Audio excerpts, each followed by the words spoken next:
1979년 7월 니카라과의 수도 마나가는 거대한 함성으로 가득 찼습니다.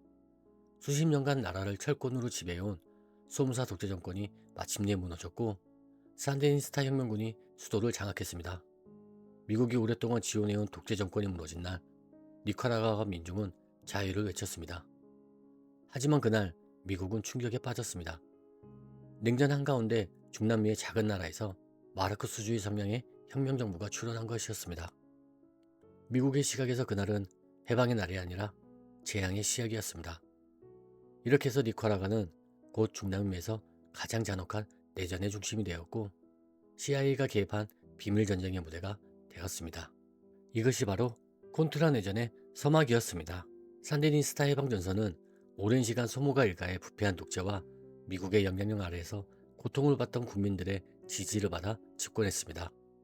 하지만 그들의 이념은 사회주의에 가까웠고 쿠바와 소련에 우호적이었습니다.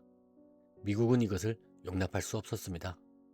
베트남전 이후 미국은 직접적인 대규모 전쟁을 피하려고 했고 대신 비밀작전과 반군 지원을 적극 활용했습니다. CIA는 즉시 니카라과 국경 주변에서 산디니스타 정부에 반대하는 세력을 조직했습니다. 이들이 바로 콘투라라 불린 반군이었습니다. 콘투라는 소모사 잔당, 반국민병대, 농촌 기반 반대파 등 다양한 세력이 섞여 있었으며 조직력은 약했습니다. CIA는 이들을 체계적으로 훈련시키고 무기, 자금, 정보를 제공하며 강력한 반군 세력으로 키웠습니다. 특히 온두라스 국경지대에는 대규모 훈련 캠프가 설치되었고 미국 특수부대까지 은밀하게 참여했습니다. 이는 미국이 공식적으로는 민주주의 지원이라 주장했지만 실제로는 완벽한 비밀작전이었습니다. 산디니스타 정부는 교육, 의료개혁과 빈부격차 완화 정책으로 초기엔 지지를 얻었지만 경제악화, 언론 통제, 반대파 탄압 논란이 커지며 내부 갈등이 심화되었습니다.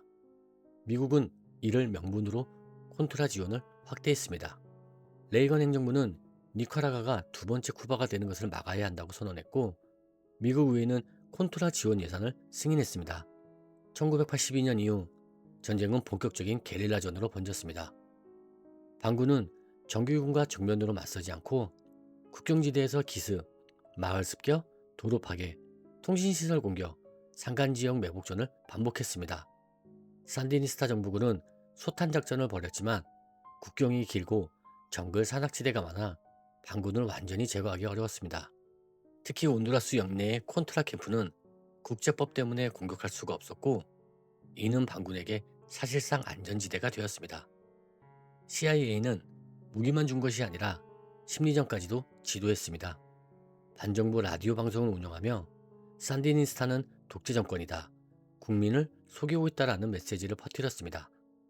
마을에 전단지를 뿌리고 농민들을 선동하고 정부군에 협조한 주민을 처형하는 사건도 일어났습니다. 콘트라는 종종 마을을 습격해 민간인을 학살했으며 국제인권단체의 보호가 끊이지 않았습니다. CIA 문건에도 콘트라는 통제가 어려운 세력이라고 경고가 남아 있었습니다. 1984년 미국이 니카라과 항구에 비밀리에 기뢰를 설치한 사실이 폭로되었습니다. 이는 니카라과 경제를 직접적으로 붕괴시키려는 작전이었습니다. 니카라과 정부는 즉시 국제사법재판소에 미국을 제소했고 1986년 재판 결과는 미국의 기뢰 설치는 국제법 위반이라는 판결이 내려졌습니다. 하지만 미국은 이를 무시했습니다. 전 세계는 미국을 향해 국가적 이익을 위해 국제법마저 어기는 초강대국이라고 비판했습니다. 이 무렵 미국 내부에서도 콘트라 지원 논란이 커졌습니다. 콘트라가 민간인을 학살한다는 사실이 알려지며 의회는 공식적인 군사 지원을 금지했습니다. 그러자 레이건 행정부는 비밀리에 새로운 자금줄을 찾았습니다. 이것이 바로 이란 콘트라 스캔들이었습니다. 미국은 당시 무기금수 조치 중이던 이란에 몰래 미사일을 판매했고 그 돈을 콘트라의 지원에 사용했습니다. 이 사실이 폭로되자 미국 전역이 들끓었고 고위 관리들이 대거 조사를 받았습니다. 미국 역사상 가장 큰 비밀작전 스캔들 중 하나였습니다. 하지만 콘트라 내전은 멈추지 않았습니다.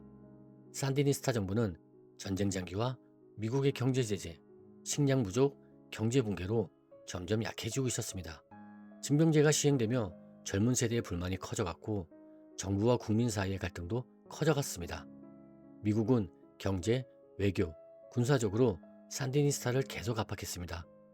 1989년 이후 중미 평화협정이 체결되며 전쟁은 끝을 향해 갔습니다. 그리고 1990년 니카라과에서 전쟁 이후 첫 선거가 열렸습니다. 산디니스타 지도자 다니엘 오르테가는 재집권을 노렸지만 전쟁에 지친 국민들은 변화를 선택했습니다. 야권 연합 후보 비올레타 차모르가 승리하며 정권 교체가 이루어졌습니다. 콘트라 반군도 무기를 내려놓고 사회로 복귀했습니다. 하지만 전쟁은 수만 명의 사망자, 파괴된 경제, 깊은 사회적 분열이라는 상처를 남겼습니다. 콘트라 내전은 단순한 내전이 아니라 냉전기의 대리전이었습니다.